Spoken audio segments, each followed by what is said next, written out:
세미나 논문은 Gaze Driven Video Re-Editing이라고 시그래프 2015년에 나왔던 논문입니다. 이걸 거의 1년 전에 10월 23일 날 재동 선배가 발표를 해서 그때 되게 인상 깊게 봤는데요. 최근에 논문 연구 때문에 좀 참고할 게 있어서 보고 있는데 보니까 되게 흥미로워서 소개해드리고자 갖고 왔습니다. 네. 그러면은 이 논문은 이런 식으로 구성이 되어 있고요. 자, 우선 간단하게 이게 뭐냐 하면은 요즘 이제 곧 나올 영화 트레일러 닥터 스트레인지의 영화 트레일러입니다. 네, 영화인 만큼 비율이 되게 길쭉하죠. 이거를 만약에 핸드폰, 아이폰에서 본다면은 어떤 식으로 보이게 될까요? 위아래가 검해요. 그쵸? 네, 위아래가 이렇게 검게 됩니다. 왜냐면은 핸드폰의 레이시오랑 원본 영상의 레이시오가 맞지 않기 때문입니다. 그치만 아이폰은 그나마 좀 양반인데요. 자, 블랙베리 클래식, 아주 극소수만 쓴다는 블랙베리. 얘 같은 경우에는 화면이 3.5인치 정사각형입니다. 이런 단말기에서 과연 영상이 어떻게 보일 것인가? 아마 크게 3가지 정도 나눌 수 있겠는데요. 하나는 일단 이 화면 안에 꾸겨 넣는 스케일링. 정말 레이시오를 찌그러뜨려서 그냥 그 안에 꾸겨 넣는 식이고요. 이게 어떤 식으로 보일까 한번 재생을 해보면은 먼저 사람이 옆으로 크게 피부되어 있죠. 별로 좋지 못한 것처럼 보이고, 또 다른 방법은 크로핑. 딱 이 부분, 네모 부분만 해당 화면 부분만 적당히 잘라서 보여주는 방법이 있겠는데요. 이거 같은 경우에는 그림 자체에 워핑 디스토션은 없겠지만 되게 중요한 정보가 많이 잘려가는, 막 사람이 단서구만 나와가지고 대화를 하든가 아니면은 정말 중요한 부분이 다 잘려나가서 유저가 이게 보는 사람이 무슨 일이라는지 모를 수 있는 그런 상황이 발생할 수 있겠죠. 그리고 마지막으로는 이제 가장 많이 쓰는 레터박싱입니다. 레터박싱의 경우 남은 딱 그냥 비율에 맞게 사이즈만 줄여서 넣되 나머지 부분에 까만색 혹은 회색의 회색의 색깔로 채워 넣는데요. 이 경우에는 원본 비율이 유지가 되지만 보시다시피 매우 정보가 축소돼가지고 보기에 불편하고 또 많은 공간이 낭비된다는, 많은 화면의 공간이 낭비된다는 단점이 있습니다. 그래서 이렇게 영화 같은 필름은 한 일정한 비율로 제작이 되는데 우리가 그 컨텐츠를 소모하는 기기는 다양한 비율로 존재하지 않습니까? 그래서 이거를 어떤 식으로 봐야 좀 더 유저가 더 즐겁고 원본 그대로의 느낌을 살릴 수 있을까 하는 고민에서 이 논문이 나오게 됐다고 합니다. 그래서 어서가 제안한 방법이 비디오 리에딧인데요. 그럼 이전에는 비디오 리에딧이 어떤 식으로 되어 왔느냐 하니, 일단은 아까 말씀드렸듯이 기본적으로는 이런 식으로 스케일링, 그러니까 비율을 아예 바꾸거나 아니면은 크롭을 하거나 레터박스를 씌우거나 합니다. 그게 아니라면 이제 직접 매뉴얼리 수작업으로 이제 전문가가 나서서 중요한 부분을 감지하고 그거를 일일이 다 잘라내는 작업이 필요한데요. 그게 이제 번거롭기도 하거니와 이제 좀 더 자동적인 방법을 사람들이 찾으려고 해서 나온 게 이제 컨텐츠 어웨어 리타겟팅. 이것은 이제 컨텐츠를 중요한 부분이 어딘지를 인식하고 필요 없는 자잘한 좀 덜 중요한 픽셀들을 없애는 그러한 방식의 에디팅인데요. 이제 이거는 그러니까 이 방법이 나쁘진 않지만 이 방법을 쓰면은 살짝의 와핑이 존재할 수 있게 됩니다. 그리고 그냥 기존 비율은 가만히 냅두고 이제 일정 부분만 잘라서 하는 크로핑 방식이 있는데요. 이거 같은 경우에는 이제 중요한 부분을 찾아내어서 일정 부분을 잘라내서 그것만 보여주는 건데, 이거 같은 경우에는 이제 아직까지는 그 내러티브가 있는 영상보다는 이러한 서베일런스, CCTV 같은 데에서 많이 쓰이고 있다고 합니다. 그리고 아이 트래킹도 그 중요한 영역을 찾는 데 많이 쓰이고 있는데요. 지금 작가가 언급한 이 두 논문에서는 그 어디까지나 스페이셜한 텀만 고려할 뿐이지 템포럴한 전체적인 내러티브는 전혀 고려하지 않는 선에서 풀고 있다고 합니다. 그래서 그 작가는 이제 자기는 이제 이러한 방법도 좋지만 조금 더 전체적인 그 내러티브를 유지할 수 있는 방안에서 그렇기 위해서 유저의 그 게이지 데이터를 사용하겠다. 그래가지고 그 게이지 데이터를 이용해서 화면 사이즈에 맞는 장면을 크롭해서 그거를 동시에 팬 그리고 컷 그리고 줌이 가능하도록 만들겠다라고 했습니다. 그래서 이 작가가 제안한 방법은 우선 간단하게 보여드리자면 세 스텝으로 나눌 수 있겠는데요. 일단 가장 먼저 게이지 데이터를 모아야겠죠. 데이터 컬렉션 스텝이 필요하고 그 다음에 그 게이지 데이터를 기반으로 일정 부분을 크롭하고 그것을 어떤 식으로 보여줄 것인지 이게 그냥 단순히 펜을 할 것인지 컷을 할 것인지 줌을 할 것인지를 렌삭 알고리즘을 이용해서 판별해냅니다. 자, 일단은 데이터 컬렉션 같은 경우에는요. 이 사람들은 그 홀리우드 필름을 사용했고 이거는 아마 디즈니 리서치 쪽에서 제공받은 걸로 생각됩니다. 그래서 다양한 그 비를 가진 그 영화 필름을 사용했고요. 그 6명의 그 참여자를 데리고 실험을 했습니다. 그 데이터를 뽑았습니다. 그리고 비디오는 19인치 스크린에서 블랙 레터박싱을 이용해서 보여줬고요. 그 센서 모터릭 기계를 이용해서 시야 움직임을 측정했다고 합니다. 그리고 이제 이렇게 이 아래 그림이 이제 그렇게 아이 데이터를 뽑아낸 것인데요. 이제 아래는 프레임 넘버 그리고 왼쪽으로 수직축으로는 이제 그 X 좌표 걔를 나타냅니다.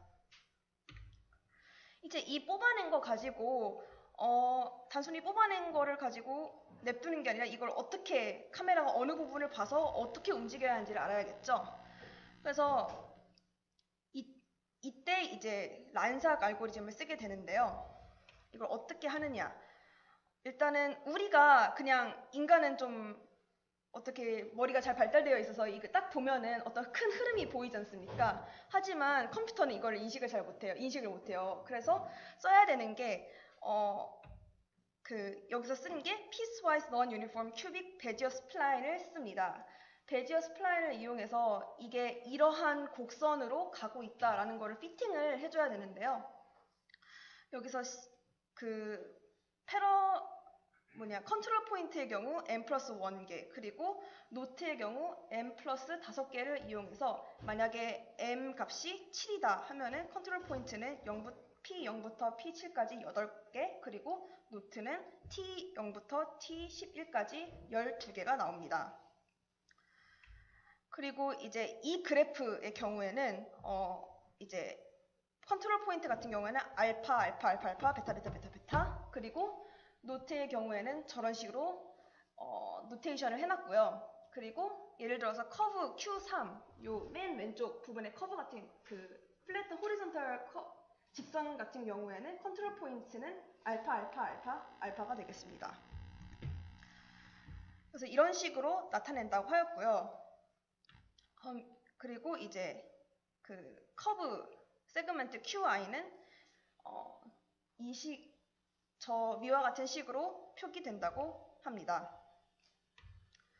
자, 그러면 이제 어떻게 이걸 나타낼지는 알았으니까 이제 본격적으로 어떻게 알고리즘을 돌릴 것인가. 일단은 아까도 말씀드렸듯이 노이즈가 굉장히 많습니다. 우리는 저 노이즈를 배제하고 그냥 이렇게 선이 흘러가고 있다는 걸 알지만 컴퓨터는 그거를 모르니까 이걸 어떻게 찾느냐, 그 선을 어떻게 베지어로 찾을 수 있을까? 베지어랜다. 비스플라인으로 찾을 수 있을까?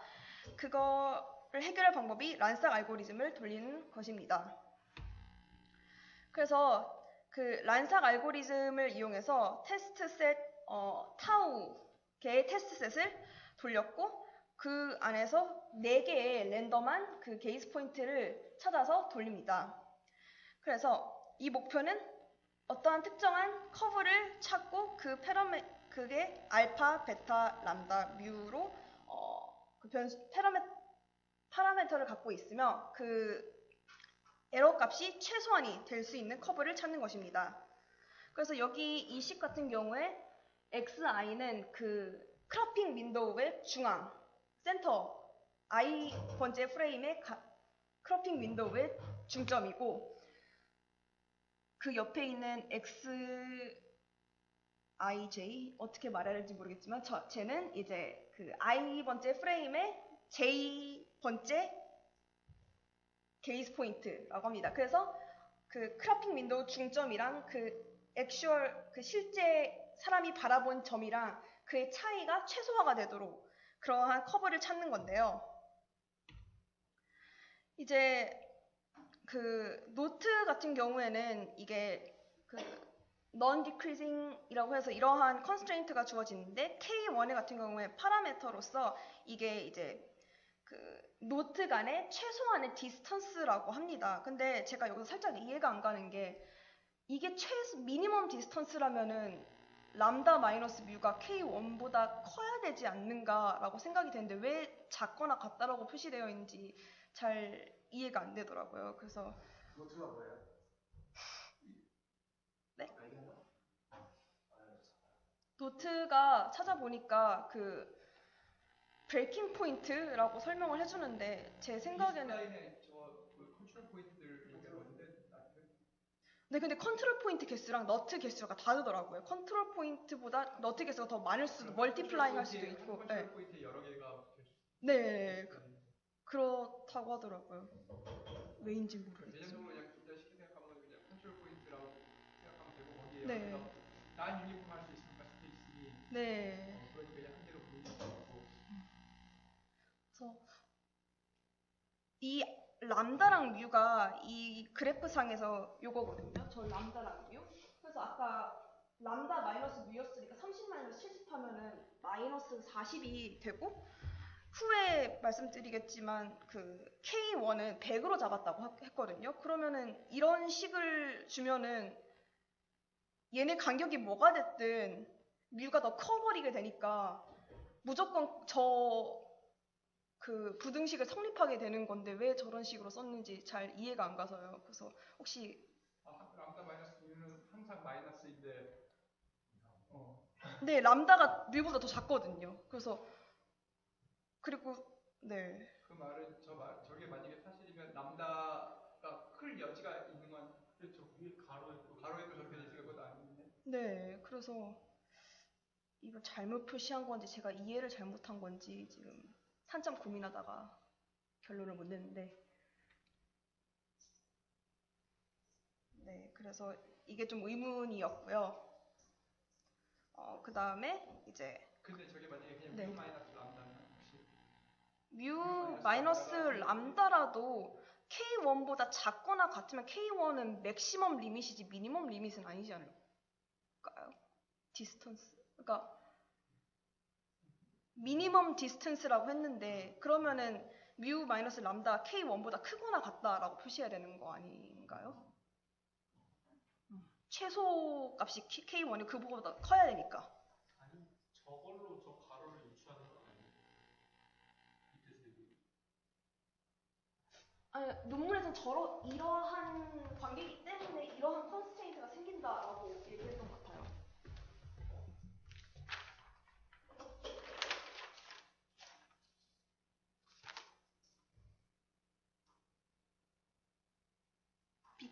because 저러한 non-decreasing이기 때문에 저러한 세 constraint를 satisfy 해야 한다라고 나와 있어요. 그래서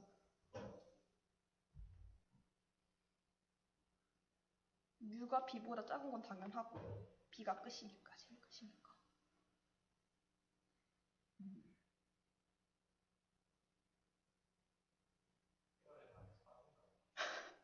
그런가? 잘못 쓴 게 아닐까 싶긴 한데 지금 들어가면 K1 앞에 마이너스가 빠졌다고 생각하면 제일 많이 그쵸? 네. 그럼 그렇게 생각하고 넘어가도록 하겠습니다. 그래서 네. 그리고 여기서 말할 크로핑 윈도우의 경우에는 이제 당연히 기존 바운더리보다 크면 안 되니까 저런 식으로 컨스트레인트를 주었고요. 아까 앞에서 말씀드렸듯이 D는 i번째 프레임에 있는 크로핑 윈도우의 사이즈고 그냥 D는 아마 전체 오리지널 비디오의 사이즈일 겁니다. 그래서 이런 식이 나왔고요. 왜 그래프가 여기 있구나. 네. 그리고 이 트라이얼, 란삭 트라이얼은 n번 돌려지게 되었습니다. 나중에 나오겠지만 n이 1000번, 그래서 1000번 돌려지게 되었고요. 그래서 얘네가 이제 그거를 돌린 결과 이러한 두 개의 큰 커브가 나타나게 되었다고 합니다. 그래서 그 두 개의 커브 중에 이제 스코어링을 해서 가장 큰 점수가 나온 것을 따라가는 걸로 했는데요. 따라가게 되었는데요. 이제 단순히 우리는 펜만 하고 싶은 게 아니라 급격한 게이트 쉬프트가 있는 경우에는 컷을 하고 싶습니다. 컷이란 이제 이렇게 패닝으로 스무스하게 이어지는 게 아니라 한쪽에서 바로 아예 다른 색다른 곳으로 뮤가 옮겨지는 것을 의미하는데요. 네. 이 같은 경우에는 컷이 A번째 커브에서 갑자기 급격히 B로 변하는 지점을 컷이라고 볼 수 있습니다. 그러면 어텐션 시프트는 어떻게 계산하느냐? 이 같은 경우에는 미디언 게이지 포지션의 평균을 내서 이렇게 구한다고 합니다. 그래서 이 I 플러스 1번째 프레임과 그 전 프레임, I번째 프레임의 게이지 포인트들의 평균의 차를 구해서 이게 유저가 세팅하는 K3의 값보다 크면은 그 차이가 크면 얘네는 컷이 적용돼야 한다.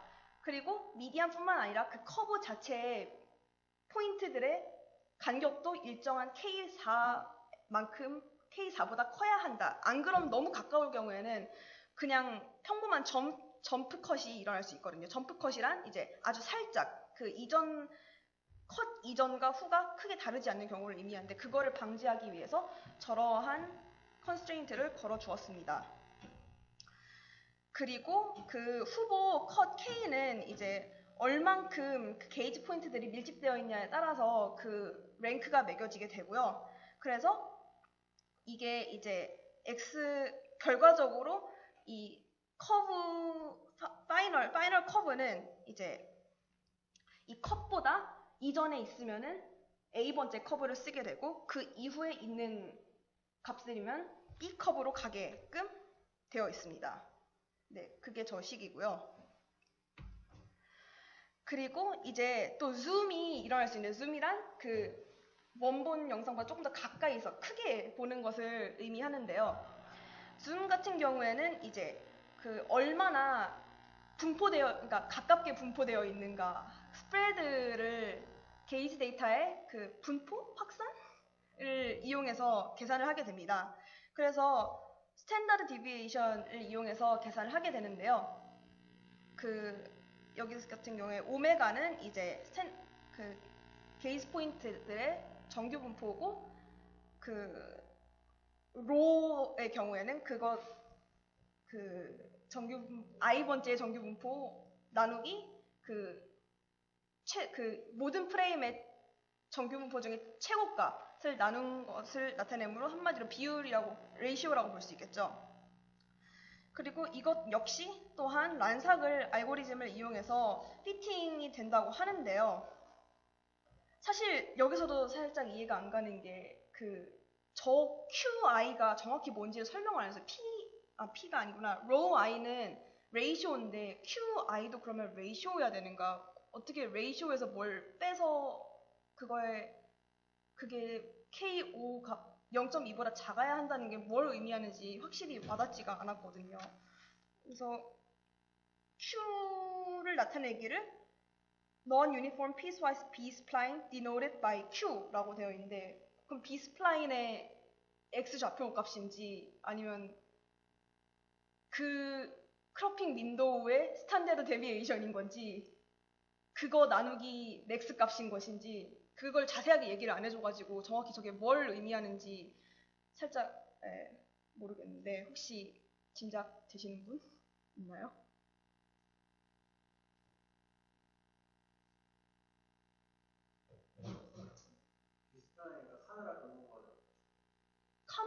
카메라 경로라고 해도 경로라면 위치 좌표를 말씀하시는 거잖아요. 그러니까 근데 그거를 왜 레이시오에서 빼느냐가 제 의문점입니다. 로우가 샘플인데 샘플에 피팅이 된다는 거죠. 디스플라인 Q가 샘플 로우에 피팅이 된다. 아예 둘이 다른 값이 아닌가요? 샘플 로우 어떻게? 여기 설명으로만 하면 네. 디스플라인 Q is fit to the samples row 아니까 디스플라인이 저 샘플에 피팅이 된다는 거. 모든 프레임마다 그 로우 i를 구해서 그 샘플에다가 피팅을 한다는 말씀이신가요? 로우가 레이시오 인덱스의 레이시오가 샘플이라는 얘기입니다.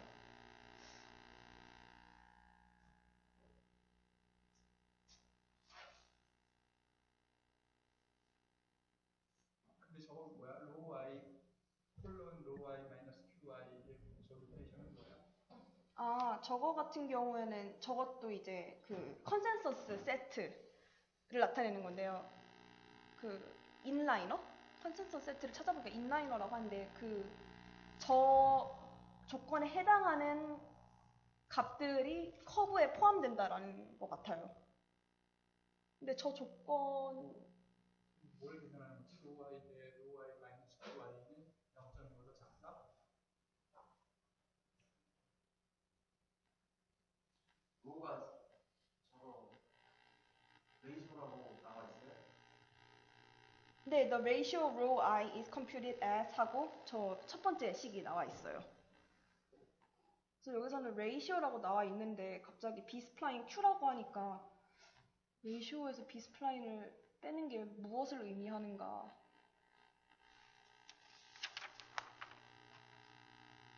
레이시오를 스무하게 하겠다는 얘기네. 아, 스무사게.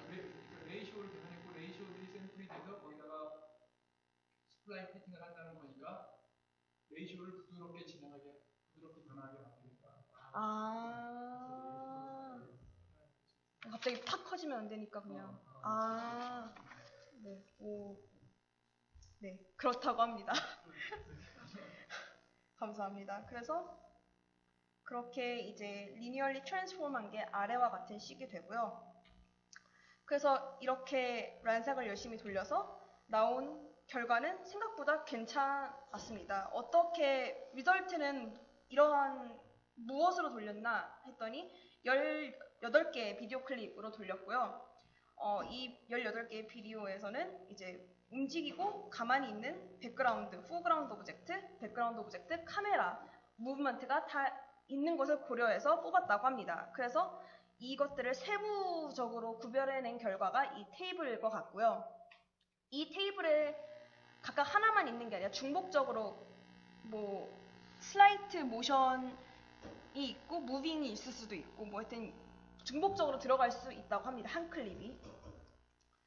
그리고 파라메터의 경우에는 이와 같이 설정을 해놨고 그리고 이제 란삭 트라이얼은 1000번을 돌렸다고 합니다.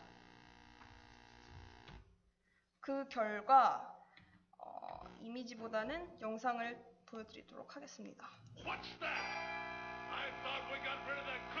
이게 자기네 방법을 쓴 1:1 비율이고 비율로 크로핑한 방법이고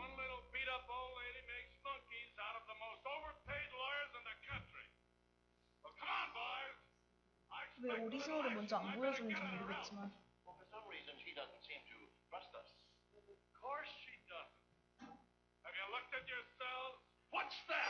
네, 이게 오리지널 비디오. 그리고 저 빨간 점들은 게이지 데이터를 의미합니다.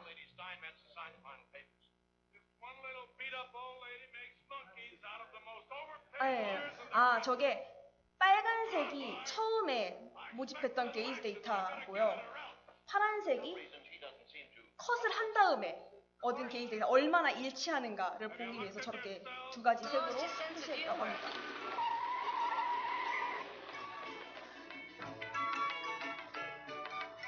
근데 이렇게 보면 되게 그럴듯하게 잘 편집을 했어요.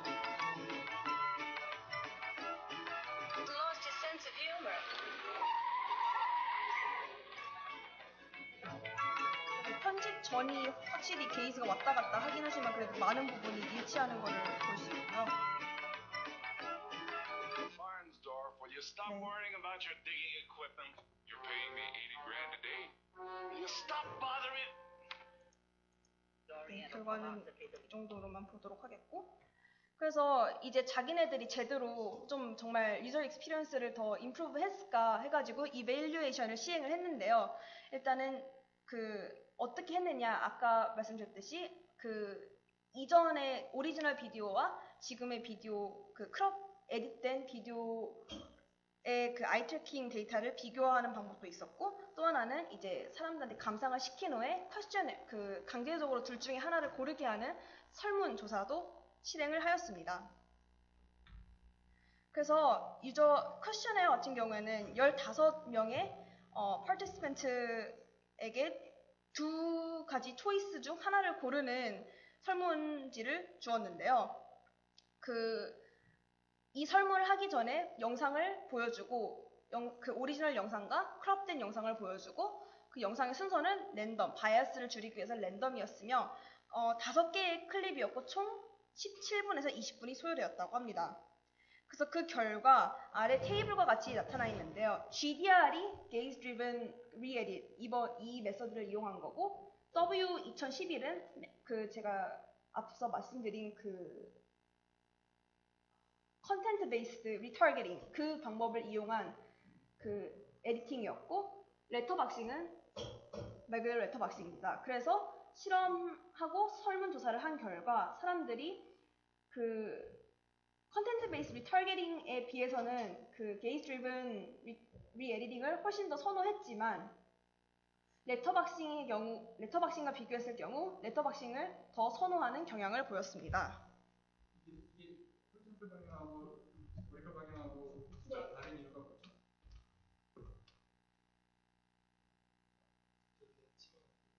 네, GDR이 얘보다 더 선호됐을 경우가 84%고, 그러니까 GDR보다 W11을 선호했던 경우는 16%죠. 100% 마이너스 24니까. 나머지 사람들은 W2011 버전을 더 좋아했다. 왕의 버전을 더 좋아했으니까 16%. 14명 가지는 거 어떻게 오, 날카롭다. 저렇게 푸들푸들 저렇게 나와. 심지어 15명인데. 15명이 저렇게 1%짜리 나올 수가 없고 조사를 안 해요. 한 명이 엄청 디스트랙티드 됐다고 해가지고 그 사람의 데이터를 포함 안 시켰다는 것 같아요. 그래서 14명이고, 네. 그리고 GDR은 레터박싱에 비해서 15%의 사람만 좋아했고 나머지 85%는 레터박싱을 더 선호했다라고 나올 겁니다. 결론이 레터박싱보다 못한 거예요. 그쵸, 저런 설문에서는 그렇게 된 거예요. 그러니까 이따 추후에 계속 말씀드릴게요. 그리고 이번에는 모바일 디바이스에서는 선호도가 어떻게 되냐 조사를 했는데요. 모바일 디바이스 같은 경우에는 2.3인치에서 2.8인치의 폰을 이용했고, 처음에 그러니까 오리지널 비디오 같은 경우에는 15인치 랩탑으로 보여주고 그 다음에 이제 모바일 폰으로 보여주고 이렇게 했는데요. 이 사람들의 경우에는 앞서 참가자들과는 다른 그냥 25명의 나이브 파티시펜트를 구해서 한 거였습니다. 그래서 그 결과 역시 레터박싱이 꽤나 우세한 결과를 보여줬는데요. 네, 그래서 왕보다는 더 잘 나왔지만 레터박싱에 비하지 못한다. 그리고 혹시나 순서가 자기네를 이밸류에이션에 영향이 있을까 해서 비디오 1을 먼저 자기네 거를 보여주고 두 번째로 보여주고를 비교해봤더니 약간의 차이가 있더라 하답니다.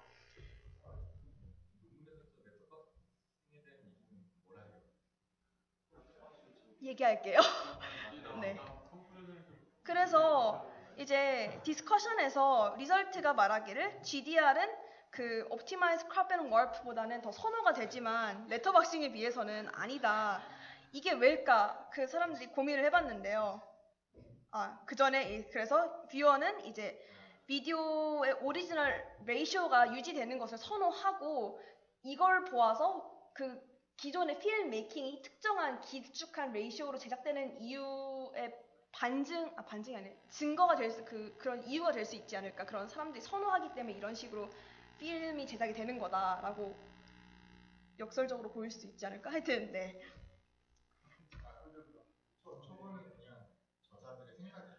저자들의 생각이에요.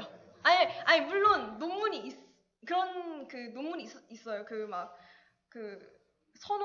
왜 유저들이 선호하는 필름 레이시오 같은 그런 거에 관련된 논문이 있었던 것 같아요. 네. 그리고 이 사람들이 왜일까 생각을 해봤는데 애초에 질문이 잘못된 게 아닐까. 왜냐면은 얘네들이 질문한 게 어떤 게 더 오리지널 비디오를 제대로 더 잘 표현했는가. 그럼 결과적으로 오리지널 비디오와 계속 비교할 수밖에 없게 되고 또 상대적이게 돼버리니까 둘 다 좋은데 그나마 조금 더 좋은 게 레터박싱이어가지고 레터박싱이 더 잘 나온 걸 수도 있잖아요. 그리고 이게 오리지널과 비교했을 때 오리지널을 그대로 갖고 온 거니까 더 선호할 수도 있고. 그래서 그렇기 때문에 이 사람들이 따로 공식적이진 않지만 따로 질문을 했습니다. 이 둘을 비교해봤을 때 어떤 게 사람의 액터의 얼굴이 더 잘 보였는가, 더 제대로 표현이 됐는가, 어떠한 비디오가 모바일 폰에 더 보기 괜찮은 거 더 보고 싶느냐, 어떠한 포맷으로 더 보고 싶느냐라고 물었을 때 신기하게도 이 방법, GDR 방법이 더 좋은 결과를 얻었다고 합니다. 이거 같은 경우에는 그 두 방법 중에 한 개를 강압적으로 고르는 방법이 아닌 0부터 7 스케일 매기는 방식으로 서베이를 진행했고요. 그 결과 GDR이 가장 높은 점수를 받았다고 합니다. 그리고 그 세 번째 질문 같은 경우에는 어떠한 방법으로 보는 것이 그 액션이 더 뚜렷하게 잘 보이는가라고 물었을 때는 큰 차이가 없었던 걸로 봐서 액션의 뚜렷함이나 무브먼트를 잘 보기 위해서는 굳이 클로즈업이나 그런 게 필요하지 않는다라는 결론에 도달했다고 합니다. 그래서 네, 이렇게 자기네들의 결과를 디펜스했고요. 자기네들의 리미테이션이라고 하면은 이제 좀 빠른 모션이나 짧게 있는 커트에 대한 에딧 방식에 대처하지 못하고요. 언급하는 걸 까먹었는데 컷하는 부분에서 이 사람들이 말하기를 한 클립에서 컷은 한 번 이상 있을 필요가 없다라고 생각이 되어 자기네들은 컷을 두 개 이하로 있다고 가정을 하고 메소드를 만들었다고 합니다. 근데 그러할 경우에는 이렇게 막 움직임이 빠른 씬에서는 컷이 2개 이하로 표현이 될 수 없으니까 제대로 크롭이 안 되거나 아니면은 점프 컷 같은 게 발생이 되고요. 또한 이제 장면과 장면이 그냥 컷으로 넘어가는 게 아니라 막 트랜지션 막 빙글빙글 돌아갈 수도 있고 사라질 수도 있고 그런 전환 장면이 있지 않습니까? 그러한 장면에 대응을 하지 못한다는 한계점이 있습니다. 하지만 그래도 자기네 방법은 기존의 영상의 스트럭처를 최대한 훼손하지 않는 선에서 사람들이 보기 좋게 크롭을 했다는 장점이 있고요. 그리고 중요한 부분을 잘라내지 않고 보존할 수 있고 설사 잘라내더라도 그게 말하고 있는 사람의 바디 파트가 아닌 세컨더리 덜 중요한 얼굴이나 몸의 일부여서 유저의 시선에 방해가 덜 간다고 합니다. 그래서 몰입하는데 방해가 되지 않는다고 합니다.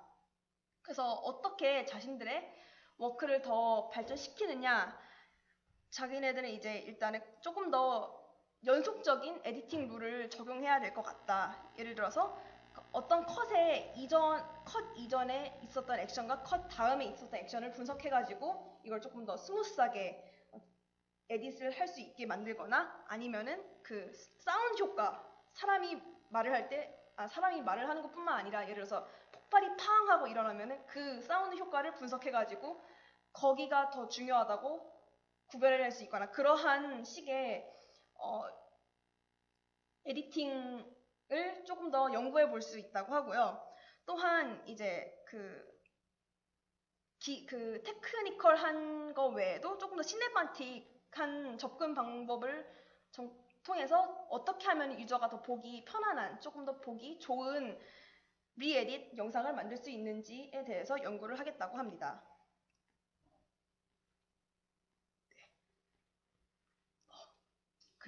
이로써 제 첫 발표가 끝이 났고요.